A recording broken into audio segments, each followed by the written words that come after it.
Hello, this is your host Todd Lewis of the Praise of Flying podcast. Don't forget to like, share, and subscribe, and hit the notification bell. Don't forget to follow me on Twitter, Telegram, and Facebook, and you can support the channel on Subscribe Star Locals and buy me a coffee. Today is Casual Stream 121, Technology and Modern Warfare, kind of a natural extension of our last week's discussion on AI. Glad to have you back, Florian. Glad to be here. All right, so I think a good place to start would be since we have had modern conflicts in both Eastern Europe and the Middle East over the last 3 years now. What are some of the lessons we've learned?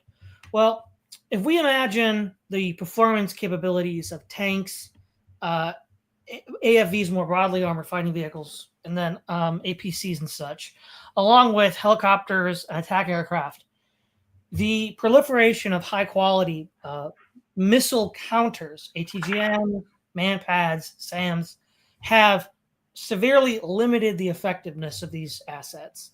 They're not useless. You're not going to get rid of them. You still need them for certain roles. But if you imagine, say, like in the 90s or the 2000s, their performance being a circle with a certain diameter, we'll call it X. That diameter has been reduced by 75%, let's say, so that it's not as effective as it once was due to these counters. But they're still, in the game, they still serve important functions to any armed forces that are at play here. Now, we've also seen the impressive use of ballistic guided missiles, so non-nuclear guided ballistic missiles, Iran in its strikes on Israel, as well as Russia in its strikes on Ukraine. And of course, we haven't seen it yet, but the proposed threat is that China has hypersonic missiles that can sink carriers and large ships at sea. So we already see that large land-based missile systems. So we're not talking like man-portable or even like a small vehicle, like a mobile SAM unit, but like an actual ballistic missile can be quite effective even with a conventional warhead. We've also seen the drones have been incredibly effective. They've really made using tanks difficult. Ukraine has also used drones to attack Russian bombers deep in Siberia and been able to attack Russian naval assets with boat drones, just like the Houthis have as well, with Western naval forces. Plus, their own missiles as well can strike at Israel. So what we can say from the last 3 years of observable military activity is that drones and missiles have raised the cost of using normal military assets such that new doctrines and new tactics have to be developed to counter them and account for them. Not that they eliminate surface vessels or aircraft or tanks, but they've been extremely effective at limiting their use. So I think it's a good place to start. Yeah, that's true. Especially on on the effect of drones and the attacks against the Russian naval fleet. They tried that earlier, the Ukraine, and there was a hubbub with when it came out that they wanted to use Starlink to guide their drones, right? And Elon Musk put a stop to that.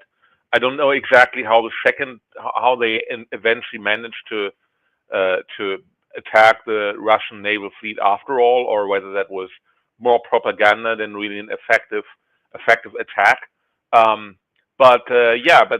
These new new military structures are very effective, and in a way they add like rogue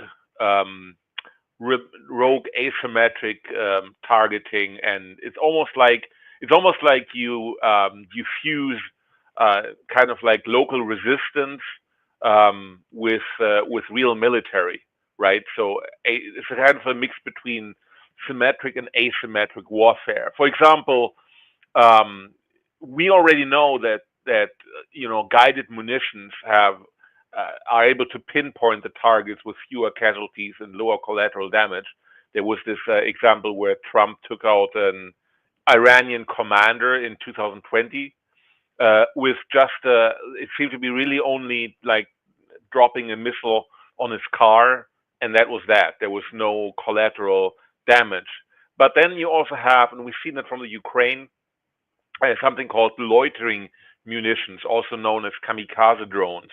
They basically can stay up to 75 minutes in the air, and they basically just stick around. They hover over the target, and the idea is that, okay, if there's a military unit, they're somewhere in the area, but they are hidden.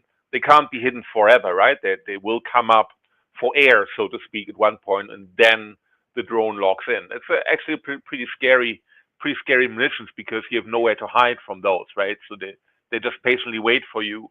And there's other things. They are now also targeting satellites. Those networks are now in focus. If you can break satellite surveillance, then you can blind your enemy, right? So in a way, that's why it's important for America, China, Russia, and so on to establish military bases on Moon, because if you have a military base on Moon, you can better coordinate your satellite network, right? So there was a clip by Neil deGrasse Tyson. I hate the guy, and he was bloviating about, the U.S. is building a nuclear power plant on the Moon. Whoa, it's stupid. Yeah, no, not really stupid. That kind of military function, and you need an independent power source. Yeah, right. I mean, even if they want to have manned missions to Moon again at one point, I guarantee you it's going to also be of military purpose. So for that reason, not only the U.S., also other states, they try to establish nuclear power plants on the Moon. So this, like a larger defensive perimeter, if you will, is also being established. And and what you can expect from the future of AI-driven warfare, you have much better coordination between military units, like sort of like a battlefield Internet of Things, right? Where we already have on Earth, like, all kinds of important infrastructure, critical infrastructure in the U.S. There's a lot of drones and robotic systems that are surveilling that and repairing small damages and so on. You'll have that on the battlefield as well, and you also have that already in a way. For example, the F-16 fighter jet. Uh, when they developed that, they almost wouldn't have further developed it, because this airplane was like a crazy motorcycle in the air. It would go crazy on pilots, and they couldn't stabilize and handle it. So what they figured out later on was they put a computer in there that stabilizes the F-16 in the air.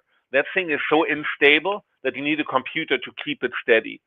That's of course very very well maneuverable then, but it's also not safe without a computer to fly it in a straight line. And these this computer technology, probably also boosted with AI in the future, will also enable conventional technology to be much more effective, right? If you can push airplanes to more beyond their current limits, then you can make your current weapons and munition last much longer, which I find also very interesting. Then there's of course the human enhancement and augmentation. You have probably they already have exosuits that give soldiers more physical abilities. But then you think about Elon Musk again and his Neuralink that helps people that have that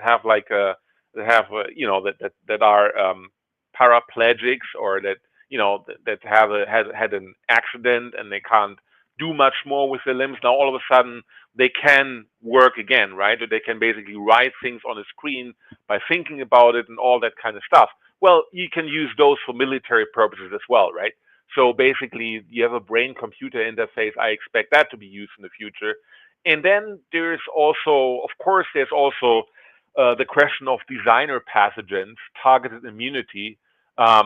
If you find if you find some genetic markers that only your opponents have, then you could also design bioweapons that only target your opponents, which is also a very scary idea. And I don't see that so easy, because there's a lot of overlap between genetic markers between races or ethnicities of people. So it's not as easy as finding like one gene to target, right? But still, they will make efforts towards that. And then what they already do is disinformation on social media. But this can also affect your own troops, of course. And I don't think governments are all that efficient when it comes to use of social media. I mean, the allegation was in the RussiaGate hoax that Russia had a troll farm, was manipulating the election. No, I mean, get out of here. It wasn't. They maybe had like a bunker where like 60 Russians would like hack their memes into the circulation, but at least in 2016, the meme campaign in favor of Trump was much more genuine, authentic from the grassroots. So like governments, they can't really. I mean, you say the left can't meme. I mean, governments don't even know what memeing is, right? So governments are not really good at some of the ways. I mean, governments are not really good at asymmetric warfare in that respect. I think that's one big problem that holds back the military from effective implementation of modern tactics. They will always more likely come from rogue units, I think, not from governmental forces. And yeah, I think that would be my first impressions for the future of technology in military or modern warfare.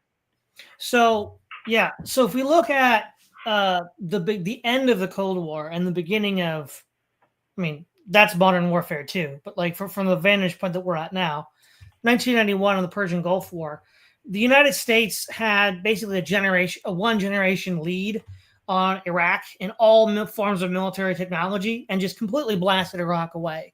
The Soviets probably would not have been as easy to defeat as Iraq, but still, especially with the F-117 and the B-2 stealth bomber, the United States had a one generation lead. And that gave us two assumptions about what the future of war would look like that the war in Ukraine has shown to be not true. One, that you could still have tank blitzkriegs and achieve air superiority relatively quickly. And again, part of the reason why we don't see that as of 2022 onward is precisely because of all these systems that are interlocking that negate, limit, or hamper the use of these weapon systems. So they have to be used much more carefully. The other thing is, this means that in the eternal arms race between attack and defense seems to have the upper hand. For example, I predicted that the Russians would have large, successful tank thrusts, as they did in World War II. Ukraine is perfect tank territory, and German and Russian tank thrusts took place all over that region from 1941 to 1943. And it just didn't happen, in part because these advances in technology that had been quietly occurring since the fall of the Soviet Union, but which we hadn't really been able to observe. Right? So that's a big change. And if we take this change further, missiles as a general suite of systems, anti-air, surface-to-air missiles, anti-tank missiles, ballistic anti-ship missiles, we're on the cusp of what I believe is a missile revolution, where missiles can target also target fixed positions like FOBs, forward operation bases, or cities in key infrastructure, like Russia has done with their Kinjal hypersonic missiles. But then, so that's on the conventional level. But on the unconventional level, and we should actually maybe start this with 2021, with the U.S. withdraw from Afghanistan and admission of defeat in the GWAT, with the Taliban still being in charge of Afghanistan. This is as you said, Florian, the state is not good at asymmetrical warfare. And the Taliban showed us this. The most well-funded, arguably well-trained army in modern history just completely dropped the ball on this in a defeat arguably more humiliating than in Vietnam, because in Vietnam, the North had support from the Chinese and the Soviets. And there was international pressure on the U.S. to get out of Vietnam. Whereas in Afghanistan, the whole world was broadly on America's side. Afghanistan didn't really have superpower backers, not like North Vietnam did. And they still won. I mean, this really shows us the potency of asymmetrical warfare. and that this victory was achieved largely before the drone revolution, so we didn't see Taliban using drones.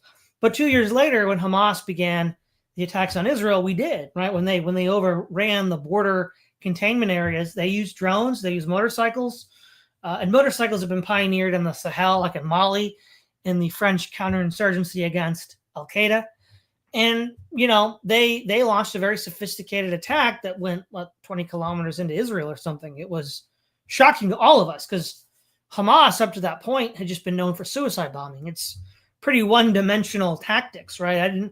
Nobody really thought they could be that sophisticated. Hezbollah as well put pressure on Israel in the north, though it didn't directly attack like, say, Hamas did.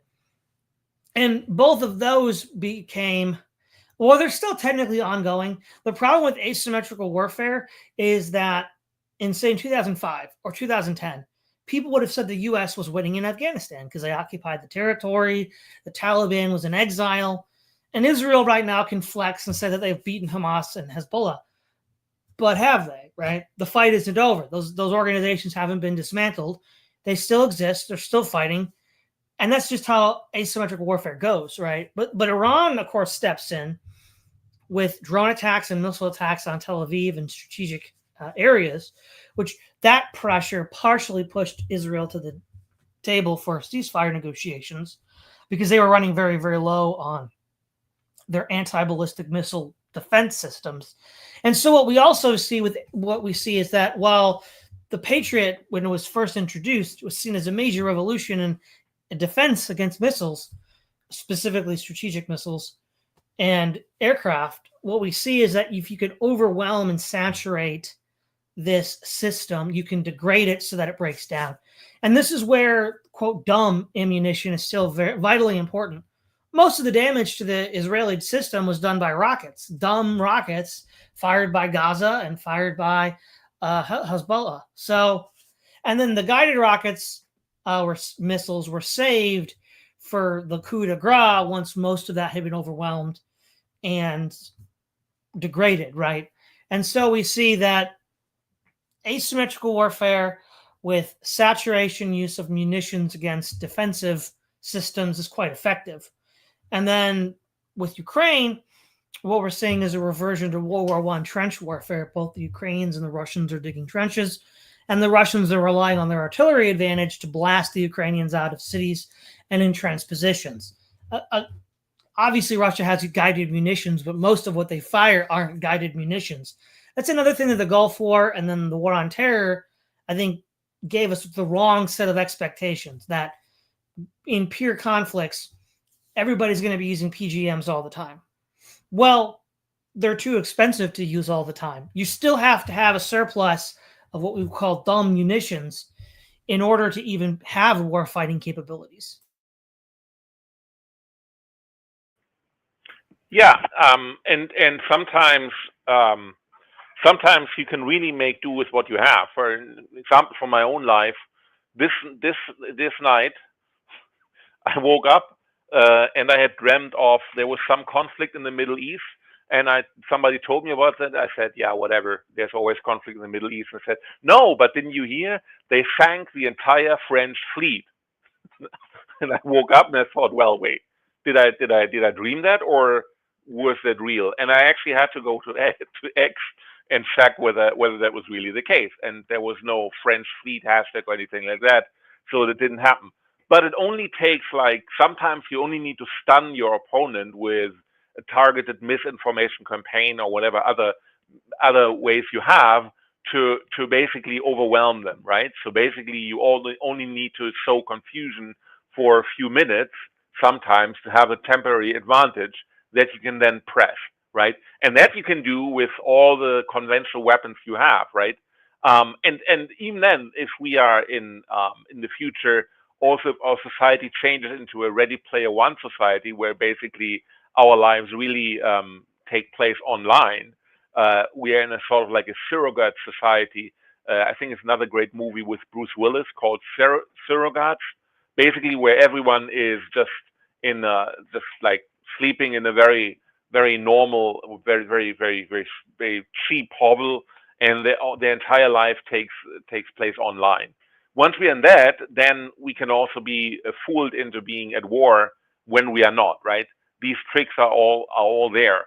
So in general, though, I think it seems to me that whenever there's a stalemate between the existence of warfare, there's a new either offensive or defensive invention that makes it that gives one side an advantage. Again, biggest example is the blitzkrieg strategy of the Nazis, where basically the industrial warfare had led to trench warfare, starting maybe with the American Civil War, certainly in the Crimean War, and then in First World War very prominently. And then Hitler introduced the blitzkrieg tactic, where you would fly planes behind enemy lines and bombard positions there, so then your guys can advance from the trenches forward. And by the way, Hitler also used biological elements, so I think they were all on crystal meth. The soldiers, they could go for 3 days without sleep. That was also a factor that the Germans used. So blitzkrieg indeed, right? But he found ways to overwhelm a certain paradigm and come up with a new one. And then the next new paradigm was asymmetric warfare, right? And if now everything becomes sort of like asymmetric, with modern AI and so on, then maybe somebody will invent a new way of warfare, right? It seems there's always an evolution. There's never a stalemate forever. There's always a way of societies to go beyond that. If you really, and I believe if the land belongs to those that want it the most, and those that want it the most will come up with a solution to the problem, to any stalemate that they can then use for themselves and their people. Yeah, the other thing that we've seen, which we shouldn't be surprised, but again, the Gulf War and the 2003 invasion of Iraq created the wrong set of impressions because they were so short, is that large-scale peer-to-peer conflict isn't going to consume a lot of munitions. So what we've seen with the Ukraine conflict is that a lot of the initial supply of NATO PGMs are used up. They're used up now. The ammo for the 177, the 777 howitzers, those are being used up quite rapidly. Israel's, of course, supply of anti-missile defense missiles has been used up. And what's interesting here, and this is kind of something that we don't expect, because ever since World War I, the United States has been the foundry of the world, if you will. It's really the Western nations that are running shorter on ammunition than the Eastern nations. Iran was not running short on missiles, and Russia is not running short on artillery shells or drones. For example, Russia produced something like 2 million shells last year. The United States can't match that. That's insane. I mean, the United States in World War II could match that, but not now. And so we see that we thought that because information warfare had the information overlay to it and the high tech and precision overlay, that the sort of sustained industrial output wasn't really as important as it had been in prior conflicts. But that's only because in the 30-year window from the Persian Gulf War to the Russian invasion of Ukraine, it was, the United States was leaning on much weaker countries, and everybody else in the world was much weaker relative to the United States than they are now, right? And so we're seeing how that fits in. The other thing is, since I also studied geopolitics, what we see for the first time is that the United States is facing the threat that first the British and later the United States really sought to avoid, which was a united heartland bloc. So in geopolitical theory, the heartland is that territory basically east of Ukraine and north of the Himalayas, right? So that's Siberia, Central Asia, large parts of European Russia, and so on. And that area cannot be interdicted by naval forces. And they're so far away from any air bases that it would be hard for air power to reach them. Even during the Cold War, it was considered quite difficult to plan a bombing operation of Soviet industry in Siberia. So the idea then is you the geography still matters. I mean, hypersonic missiles would change things. Also, I forgot to mention scramjets, the idea of having hypersonic bombers that can fly anywhere from Mach 5 to Mach 10. They'll probably have to be drones because it's going to be hard for a human pilot to deal with the G's unless you accelerate slowly. But then if speed is your advantage, what's the point? If you right, if it takes too long to ramp up, then your speed may not be as useful as you thought. But regardless, that's one way to deliver a payload. But you can't really have a quote strategic bombing campaign of industry with ballistic missiles and scramjet bombers like you could in World War II against Germany and Japan. And so, go ahead, Florian. Quick question: Can you maybe explain why hypersonic missiles have such an advantage? Aren't they just like, okay, so they're a little faster or much faster than normal missiles? But why is it such a big advantage? Well, there's two advantages, right? One is the speed, of course, which does make them hard to track and shoot down. But also, modern hypersonic missiles, at least the ones Russia has, and I think China as well, can fly in non-ballistic flight paths. So that makes them much, much harder to shoot down. And so, because if it's a ballistic flight path, you can just fire where you predict it's going to be in X number of seconds, right? But if it doesn't, then you have no idea where it's going to be, right? So it's very, very fast, and it's a moving target. So dynamically moving target, I should say. And so that makes it very difficult. So, but the other thing that we need to also admit here is that certain things don't change. And the geography element is one of those elements that doesn't change. A lot of the advantages that the U.S. has, naval power, is relatively moot with regards to these conflicts, except Taiwan, of course, which would be a naval conflict. But again, China has a lot of hypersonic missiles to counter U.S. Carrier task forces. So we'll see what costs that imposes. But yeah, geography doesn't change the impact, and so even though we do have things like hypersonic missiles and scramjets, the fact that the blocks that are shaping up, the heartland, China, Russia, North Korea, Iran, being one camp, and more nations will probably join that camp. And then the Western allies, U.S., NATO, Israel, and then probably the Pacific Rim states. They won't be able to strike at the heart of the enemy like they were before. So this is kind of ironic, right? With the war in Iraq, people were used to the United States being able to strike directly at the heart of Iraq, bombing all the country and all the targets. That's not really going to be possible, at least not immediately, because you also have to worry about increasingly sophisticated air defense systems. And so a sustained air campaign over, say, China or Russia is not as likely. So that's also where the defense now has an advantage.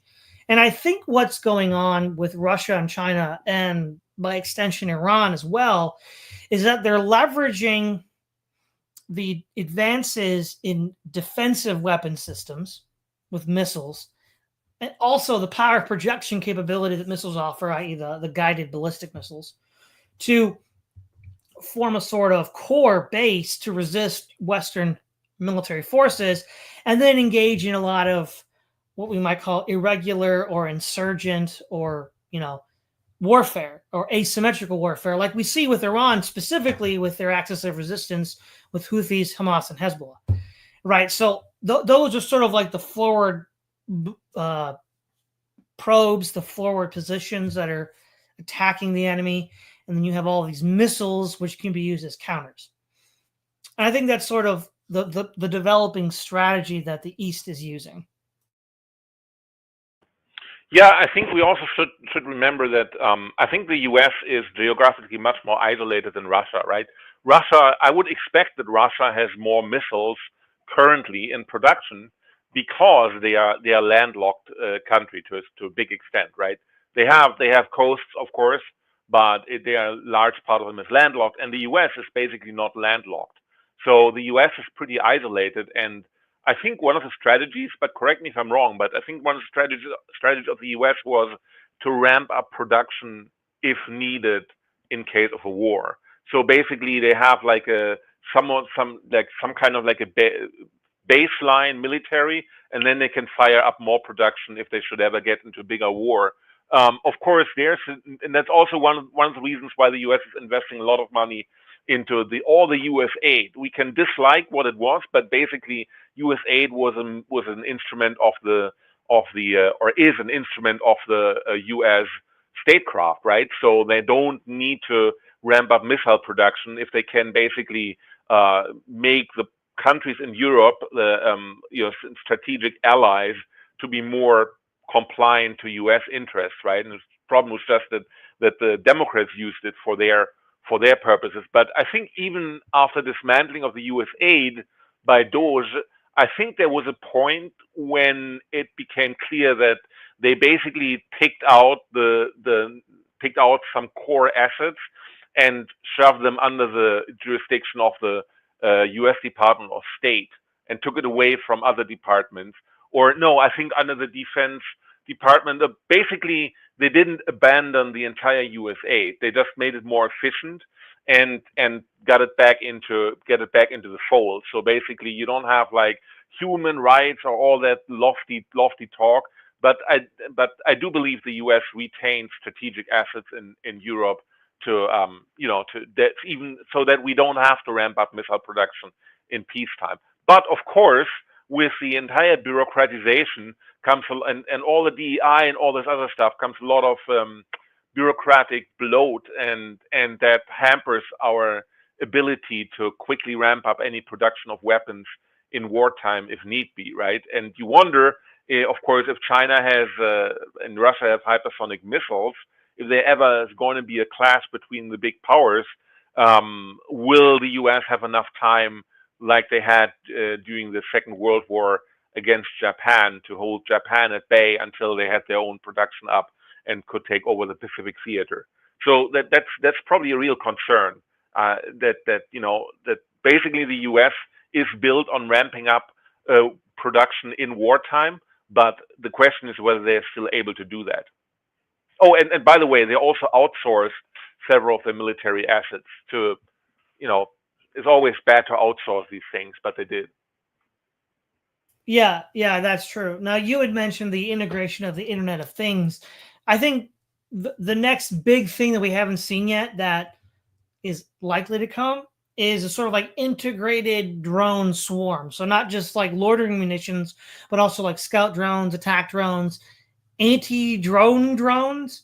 So the U.S. company Endural is working on an integrated AI autonomous drone connected web of assets that can be deployed, which now, on the one hand, this does seem a little far-fetched because I don't know, this is really niche, right? Like 20 years ago, there was this talk of using is for like defending fixed positions. There was this weapon system called Metal Storm, which was a series of tubes that looked like a Russian Katyusha or a German Nebelwerfer, but they were firing projectiles that were electromagnetically fired, and they came in also different varieties and were sort of like functioning like a claymore mine, where you have these. They're not autonomous, but they're pre-programmed. You set them up, and they just sort of operate while the enemy comes in. That never really amounted to much. It was an Australian program. It was a proof of concept. Maybe that proof of concept was just too early, and now it's not. But even if you can't completely automate all of this, and you still have to have humans working with it, that kind of like drone armada seems to be what the U.S. is going for. And by drones, we don't just mean like the small ones that you can put in your hand and then fly out with a remote control, but like basically small aircraft. So like if you have a piloted aircraft, you could probably make a combat aircraft 50% as large because you don't have a pilot, and you can still have munitions and so on and so on. We're going to see more of that, and that's far more sophisticated than just a drone you unpackage, put a grenade on, and then fly out at a Russian tank like the Ukrainians are doing, which I mean works, but that's not really what we're talking about. That would lead to a new sort of air doctrine. But then the problem is a lot of the resources necessary for this at the resource extraction end, China has already cornered the market on, like lithium. And it's like, well, okay, sure, but can you get the resources to do it? That's a big question. And who knows? I mean, there's also another way of warfare that's kind of clean, but also ethically very very complex, if you will.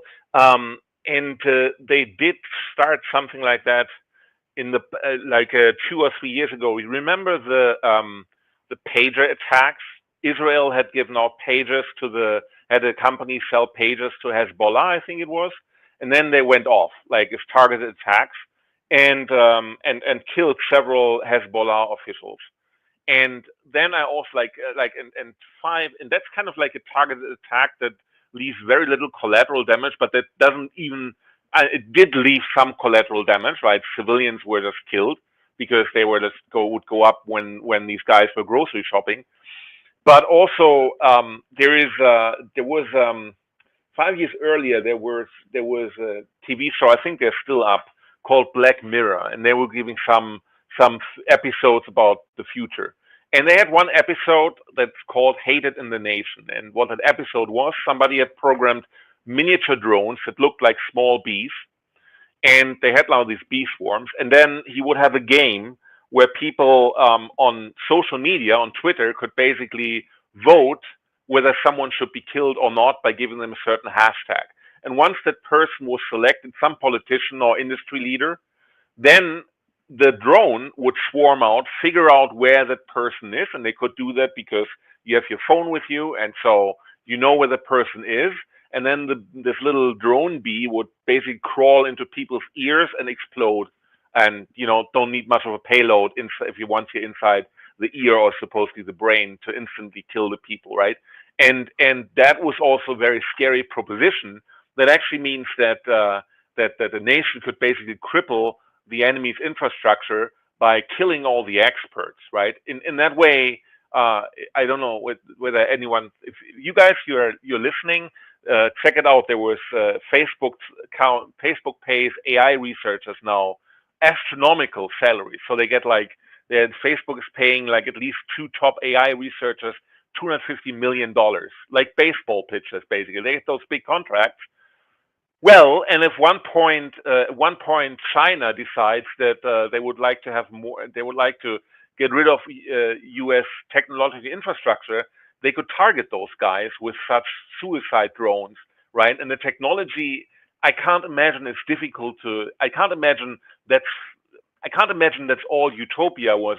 What Black Mirror was talking about, that, right? So that seems to be something that is doable.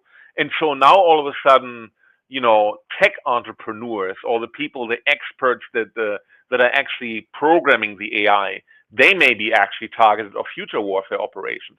I don't think that's something people talk about, but I think that we should definitely keep that also in mind, because the more civilian infrastructure like AI is integrated into military infrastructure, the more vulnerable the people that program those AI programs become, right?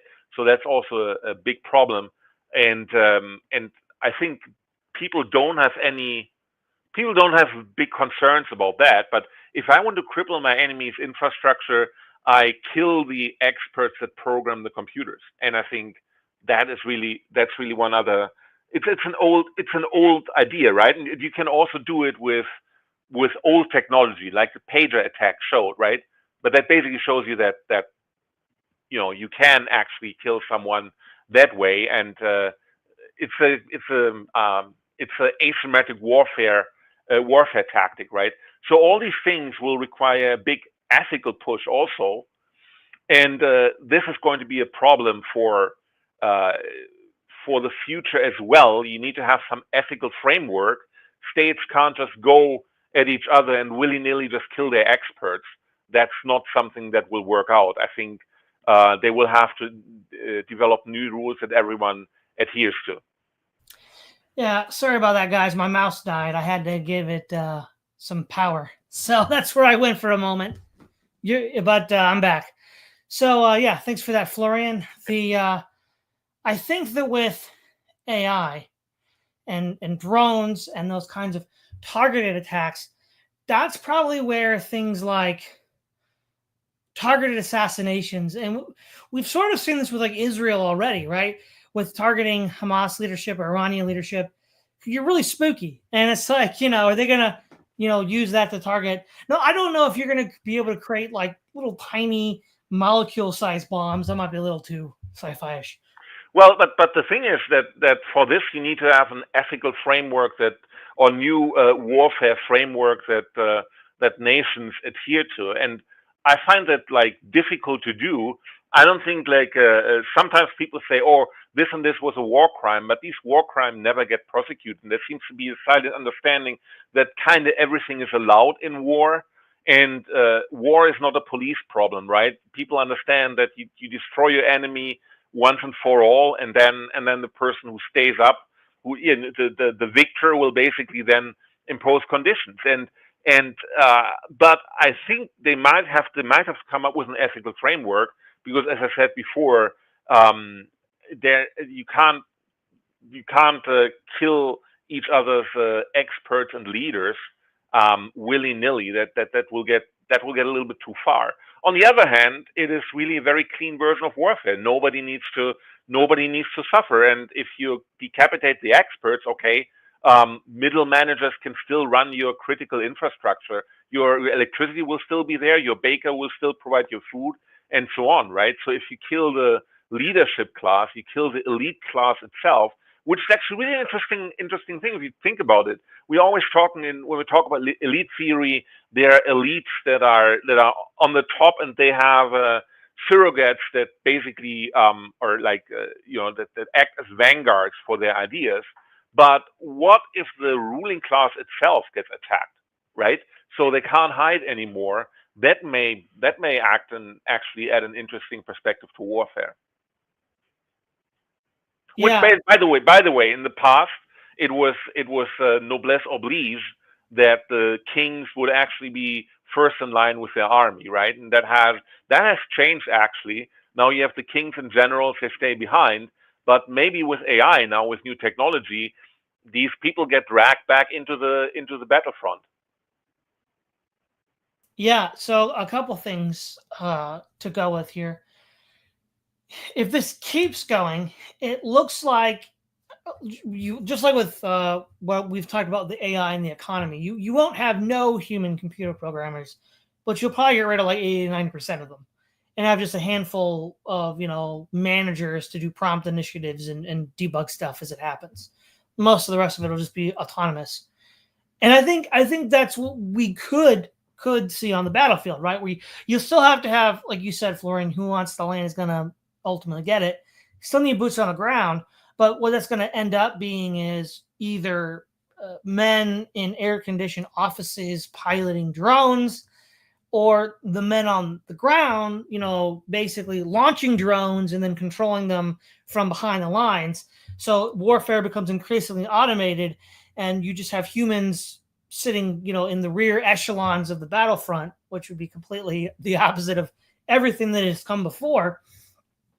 The other thing that this does do, though, and we saw this with Hamas, is it allows highly motivated non-state actors to punch far above their weight. With the October 7th attack of 2023, using drones like that was a huge game changer that just was a wake-up call to everyone, right? So that could lead to centrifugal forces that weaken central authority to start punching above their weight and making gains. Now we haven't seen that really yet, and it's probably going to first be used on the battlefield that way.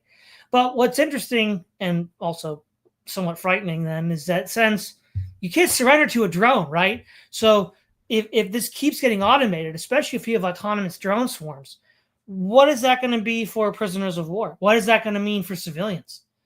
Those are questions that people haven't really fully explored yet.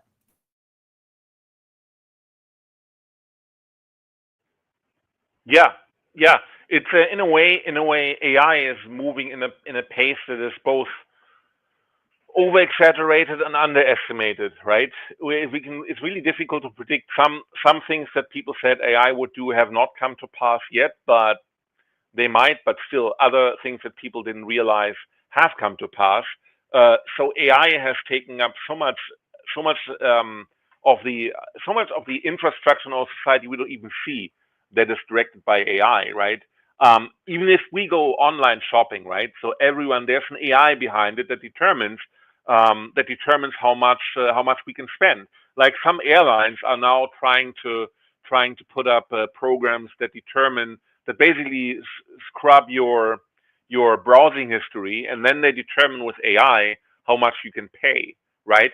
And so there's this story also from like 20 years back where some marketing researchers determined ways to predict whether someone is pregnant, and then it was like a 16-year-old girl who got advertisement from a local supermarket about baby cribs, and the father was outraged and asked us to the supermarket, went to the supermarket management, and they told him, well, actually, your daughter's probably pregnant without you knowing it, and that was the case.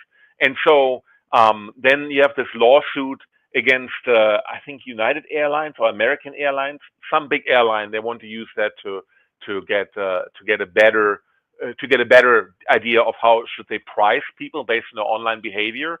And I mean, how many companies have done something similar like that who just haven't had a spotlight on them, right?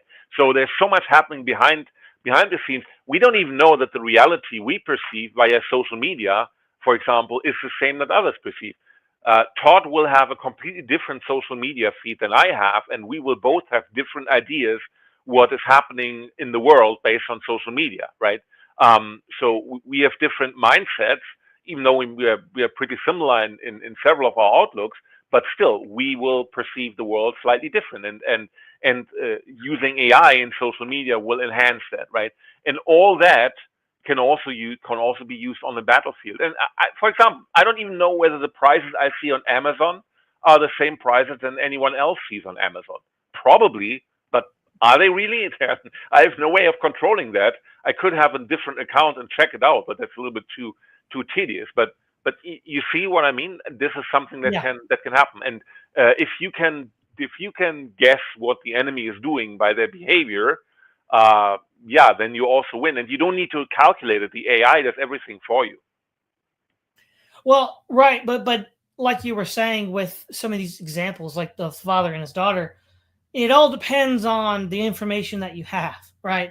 And so if you're an American analyst reading in all the data that you're getting versus a Chinese or Russian analyst reading in all the data they're getting, even though the source of the data is the same, the real world that we're all living in, that the battle is taking place in, you're still could possibly get wildly different interpretation, wildly different data sets, and wildly different interpretations of those data sets for a few reasons. One, depending on your intelligence system and your doctrine of gathering intelligence, you might prioritize some things over others, which creates blind spots and groupthink and so on. And you might not even think to look for some other thing that your opponent might be looking for, right? So, because one of the things that we don't, and I'll go back to Afghanistan and the Taliban here, because they were playing a very different game than the US was, and they won. And the information that they were looking for was not the information that we saw in the news, nor was it the information that the US intelligence operatives were gathering in Afghanistan. So clearly there was a huge gaps in the U.S. information matrix, right? That the Taliban didn't have because they ended up winning. Now, they're not open about what they were looking for. And I don't think we have any defectors from the Taliban telling us, how they collected information and used it. But we can see that they had two radically different ways of gathering, collecting, and evaluating data, even though it comes from the same source, the world that you and I live in. Well, yeah, and I mean, if you think about it, you don't even need AI. I mean, that's a very interesting proposal in the Black Mirror episode with targeted micro drones to kill someone. Yeah, I mean, you could do that, or you could just put a spy into the enemy camp, and he just poisons the leader. Same effect, right? With very conventional technology. So that's also one way in which the Taliban probably won, because they could leverage there. They knew the terrain. They could hide in caves, and you can laugh about cavemen all you want, but they do have a strategic advantage on the battlefield if caves and mountains is your battlefield, right? Um, so in a way, AI gives many new possibilities, but in some cases you may already get great results with conventional reconnaissance and warfare if you know the terrain better than your opponent. And the opponent could actually be too complacent by using AI. He thinks he has figured out everything about you, and then he doesn't know shit about you because you're on the ground. You know the terrain. You have grown up in there. You know exactly where to stand to put enough sand into your opponent's eyes as you can, right? What's really interesting about all this, right, is what Afghanistan showed us with the Taliban is that even with satellite imaging, even with 3D modeling, even with modern computer analytics, a man who grew up in a particular part of a country and has the intuitive knowledge of experience still trumps all that. Because, I mean, when you think about it, the US had drones flying all over the place, had satellites getting all sorts of data from the ground. You'd think that wouldn't work. You'd think that sort of like intuitive, I grew up here mindset wouldn't work, but it did. And that's to me really interesting. Yeah, but one difference you can also think, well, but the Germans also knew their own country very well in World War II, but still they were just simply subdued by the material advantage of the Americans. Well, yes, but that was like flat country. It's accessible to tanks. You can just roll through it and destroy whatever infrastructure there is, and sooner or later your opponent cannot. I mean, the Germans couldn't refurbish their food stores, and they had to give up eventually. The Taliban in the mountainous terrain, they could. They had secret caves and caverns nobody could go through. And one reason why the U.S. lost in Vietnam is also that the Viet Cong had all these tunnels dug that were very, very, very difficult to navigate, and the U.S. would need far too much time to understand that kind of terrain. The Viet Cong knew it since they were born, right? So they would dig those tunnels and lots of booby traps in there and everything. So if your opponent really knows, if you really know the geography of your area, you have an unbelievable advantage, and no computer technology can really surmount that because you have human experience that lasts. You have 20 years of experience, and your 1,000 brothers that would not hesitate to die for each and everyone. They don't hesitate to die for each other, and basically you have a huge advantage of the territory. They all know the territory like their life depends on it, and they're willing to go for it. Yeah. So that's another thing, energy, right? If you're really willing to just be killed for the bigger ideal, if you're willing to get killed because then those 2 out of 10 people will make it through and form a new society, sure, then you also go along and you have an unbelievable advantage compared to people that come in and just want to, pacify this area or want to take over the area. They don't really have a chance. I mean, the only way the U.S. could win those clan-like areas would be to use nuclear weapons to eradicate everything. But I even wonder whether that would have worked in Afghanistan.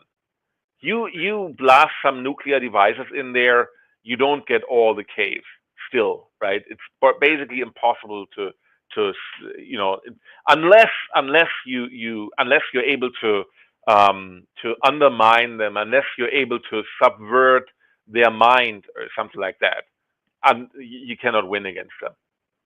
They go voluntarily to your side or never ever. Yeah, so to wrap up the show for today, I think the two broad trends that I see are that missiles and drones are going to give the pendulum is swinging in favor of the defense with regards to modern warfare, and that all of the legacy systems I mean, still useful, still necessary, but they're not as overpowered as they were, say, in the Persian Gulf War. And then second of all, the asymmetrical warfare is going to become far more popular. I mean, we are going to still see state-on-state conflicts. We're seeing all over the world now. But the Taliban just showed us how overpowered asymmetrical warfare is, even against someone like the United States. So, Florian, final thoughts. Yeah, I'm thinking now, of course, whether the U.S. would have the advantage as well, right? I mean, why have? I mean, if the Chinese are landing boats, right, Red Dawn style, if they want to take over the U.S. from the West Coast, would they be able to do that, or would the people dig in and would they face guerrilla warfare the same way that the U.S. faced in Vietnam? I hope it would be the case, but it may really be the case that people at one point are so attached to their homeland that they won't let go. And so we could also enter a future in which every state respects other states' boundaries, and then you find ways to negotiate because military is really not an option. All right. Well, that's all for tonight. Thank you, Florian. It's always a pleasure having you. Thank you for having me. Todd Lewis of the Praise and Folly podcast, signing off.